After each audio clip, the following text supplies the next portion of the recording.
Good evening. Hi, Miss Floor. I hope you're still doing fine. Yeah, Hi, everyone. How are we doing tonight? Very great. Yes. Ayan, parang hindi na sila buhay. Oo.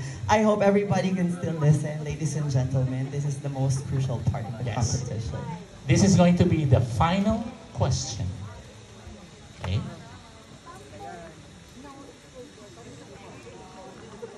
Your final question came from judge number 2.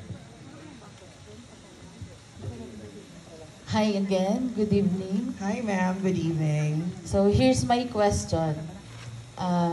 Resilience is one of the most powerful traits a person can have, especially in times of crisis.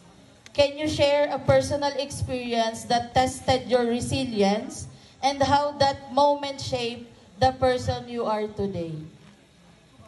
Thank you so much. Well, I think one of the most current thing that I could share, which everybody could definitely relate to, which focuses more on the word resilience, is when we were hit by Typhoon Christine from last year. Ladies and gentlemen, I was actually one of those flooded victims in Dayangdang, Naga City. And unfortunately, with the poor management of how we are actually doing our proper garbage disposals, unfortunately, our creeks are kind of flooded with those things which are not should be there.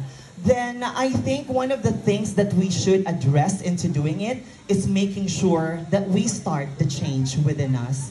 We can never have a more or impactful thing in the future if we are not going to do it by ourselves. So ladies and gentlemen, it is always something that we can do today, never tomorrow, because we can always take care of Mother Earth, because Mother Earth could always live without us, and we can never live without Mother Earth.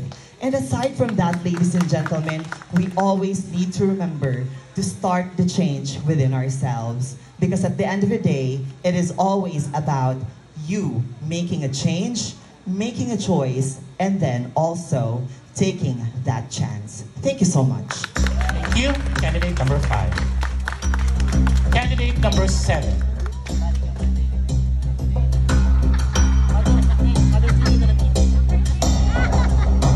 Okay. Sige. Gawin natin ulit yung pag-announce kanina. Candidate number 6.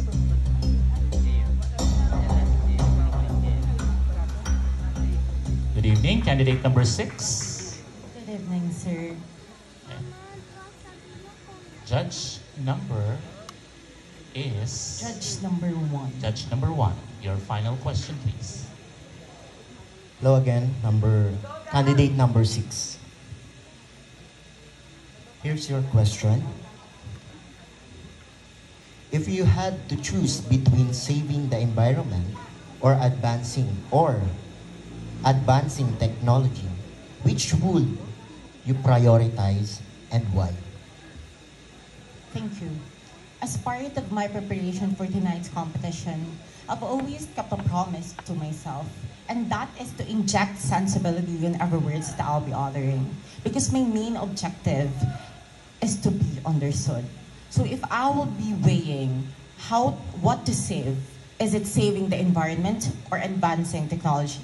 Ladies and gentlemen, we are living in a modern world where technological advancement is very evident and rampant as of the moment.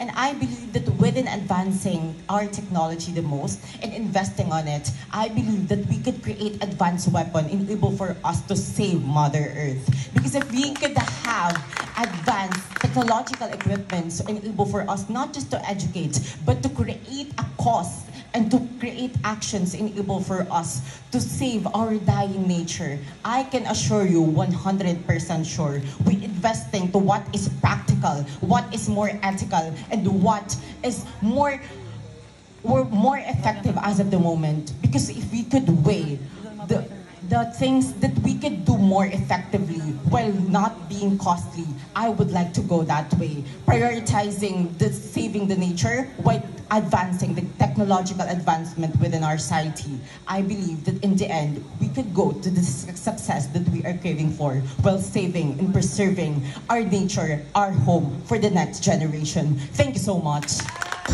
Maraming salamat. Candidate number 6.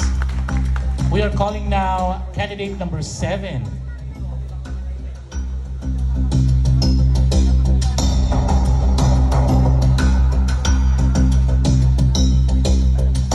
Candidate number 7.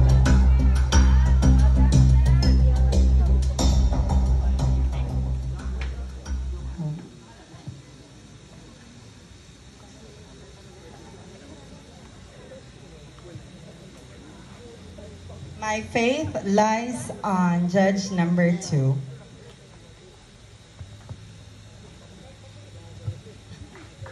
Hi, Hello good po. evening. Good evening. So here's my question.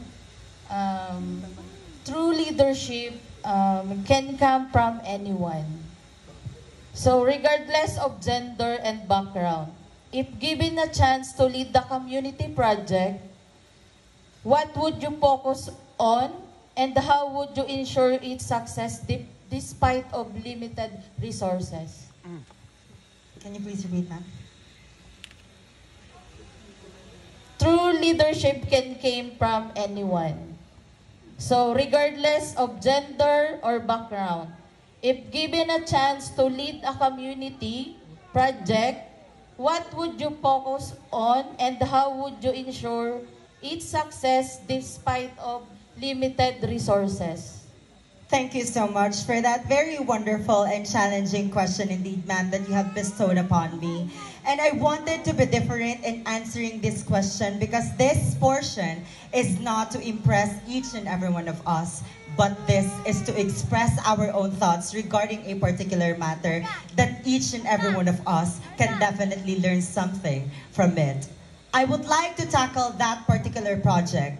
For those of you who do not know, I was crowned as Miss Gay Bicolandia Sher-Ami International 2024. And we are conducting humanitarian activities, and that is what I am emphasizing right now. We are helping those children to be successful just by giving them feeding programs and all the necessities that they need. And by that, meaningful projects and meaningful conversations that we are conducting in different kinds of community. Therefore, we are creating a powerful change towards each and everyone's lives because those children, they have their parents, but we are helping one another. And I know for a fact that we can never live alone. With the help of the organizations and with the help of our particular organization, which is the Sher-Ami International, I know that we are creating lives and we are battling for what we call equality. Because we are proving a lot, most especially to the society. We are helping one another and we are changing the mindset to the LGBTQ community that we are not bakla lang, but we are definitely bakla with a purpose. And I know for a fact that each and every one of us, regardless of your gender status or genitalia that you have between your two legs, you are willing and able to help one another, regardless of the limited resources that you have, because all you have to do is to extend your hands, use your mind, and of course, use your hearts to touch the lives and move the lives of other people. At the end of the day, the judgment day will definitely be always after our death. Thank you. Maraming salamat, candidate number 7. Let's call now candidate number 1.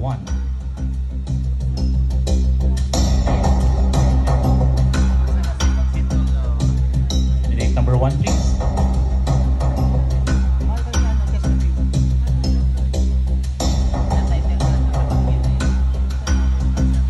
Candidate number 8 pala, yes.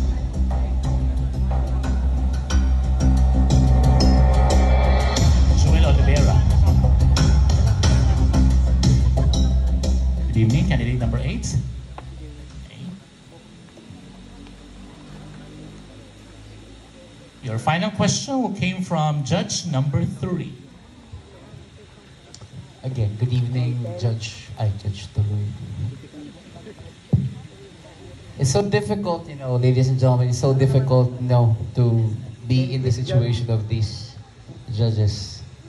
Anyway, your final question, candidate number 8, will be, how would you live your life differently if you knew nobody would judge you? Again, your question is, how would you live your life differently if you knew nobody would judge you? Thank you and good evening once again. It's another tough question. So I will go straight forward without any punchlines at all. I really believe that living life limitless and to the point that we don't have any rules or without other people criticizing you or judging you will not completely, definitely complete your life. Because the very point that those people are not judging you, that is the point that you're able to do something. And that something is you have that freedom to do cruelty, to do harm to other people. So with the question, if I will live my life without any judgment, I would love to tell you a very private story that tonight I would only share this in your very lovely barangay, Peña Francia, Naga City. And I hope the Board of Judges will still accept me and perceive me and look at me the same way as I look tonight. And as your candidate number 8. In my 21 years of existence, I was exposed at a young age in the society that has many challenges that is facing and also the adversities in life. And coming from a family that is not rich nor poor, but only can also eat 3 times a day at least, I was exposed at a very young age with prostitution. Yes, you've heard it right, my dear friends. I was once exposed with this so-called prostitution at a very young age, and I was able to provide something for myself and for my family to eat in our tables that comes from my hard work. Because I believe that let us normalize sex work as work. And with that being said, through my journey as a trans woman, that changed my perception by people seeing me each and every day of my life, criticizing me, calling me not just the jinx or what you call salot, not just bakla, and not just as a prostitute, but also degrading me and labeling me as what we call the disgrace of the family. They always call me in my everyday living as a disgrace or dishonor towards my family because I undergone that situation.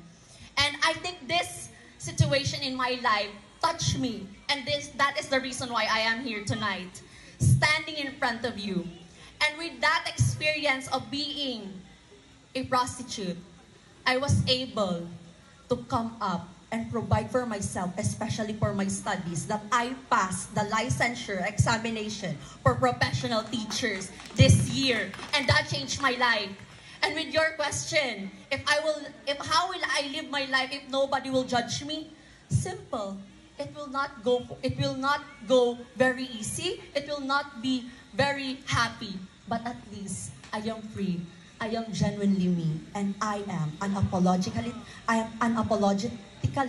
beautiful as I am the woman today. Because I believe that the essence of life is not the people that criticize you, but those criticisms you are getting from those people that is building your strength and eradicating your weaknesses, that regardless of what is happening in your life, regardless of those strengths and weaknesses, of those adversities that built us, at least we are still facing each other and standing up or showing up in those difficult times in our life. That regardless, or even though there are times that we might give up, at least we can see the light, and that light will serve us hope. So I hope tonight, my dear friends, since I shared you what my journey is, if you will criticize me, if you will judge me, I hope that you always see what is pointing towards you. Because the finger that you are pointing towards me is just one, and the fingers that is pointing towards back at you is 4. Then therefore, let us live our life to the fullest. Let us all be happy. Let us all be genuine. And I think that is the real essence of a Miss Gay Peña Francia 2025. Thank you and good evening. Maraming salamat, candidate number candidate number 8. Now let's call the last candidate or last semi-finalist, candidate number 1. Our last finalist, candidate number 1.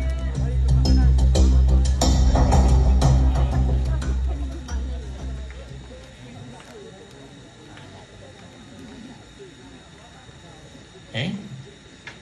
Judge.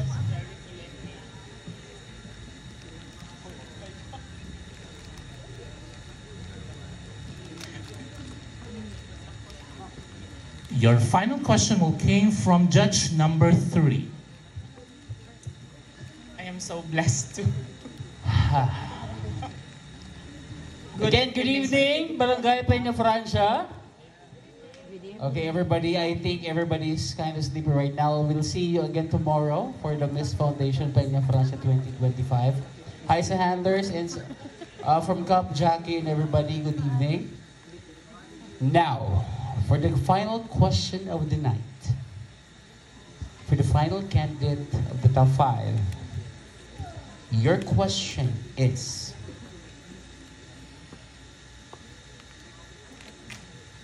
describe the ideal woman of today and what you have in common with her. Again, describe the ideal woman of today and what you have in common with her. That is a very touching question to ask, knowing that I have already shared my story to everyone when I transitioned. But I would like to bank in to the candidate's answer earlier, wherein Queen Hugo, candidate number 5, mentioned that in order for us to really help the environment, we need to make sure that we address proper waste disposal in order to prevent typhoons. That is an act of a woman of courage and resolution.